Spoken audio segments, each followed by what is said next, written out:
Mae'r ddarpariaeth i fyfyrwyr sydd yn siaradwyr Cymraeg. I ni'n trio annog nhw i wneud eu tiwtorialau trwy gyfrwng y Gymraeg. Mae gyda ni staff yn y meysydd blaenoriaeth galwadigaethol i gyd.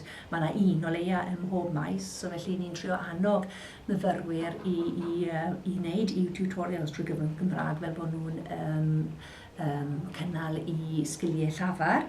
Mae ni hefyd yn cynorthwyo ac yn annog myfyrwyr i gyflwyno gwaith ysgrifenedig trwy gyfrwng y Gymraeg. Mae Lisa wedi dechrau surgery Iaith bob dydd Mawrth, sef fath o sesiwn galw i mewn, lle mae myfyrwyr yn gallu dod i wella rhyw agwedd ar ei gramadeg neu beth bynnag ar yr iaith.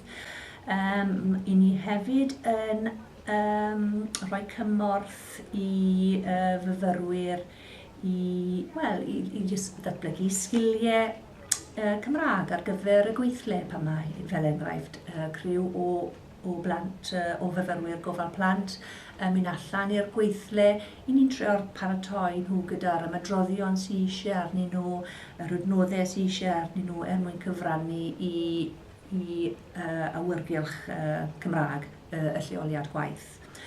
I ni hefyd yn cyflwyno unedau iaith i fyfyrwyr di-Gymraeg, a hefyd mae'r rhai sydd gyda lefel uwch o Gymraeg yn gwneud unedau iaith ar waith, sef uned gofal cwsmer sydd yn gwrs ymarferol iawn, sydd yn annog y myfyrwyr i ddatblygu sgiliau a trio ymestyn gallu i siarad gyda cwsmeriaid a delio gyda nhw trwy gyfrwng y Gymraeg.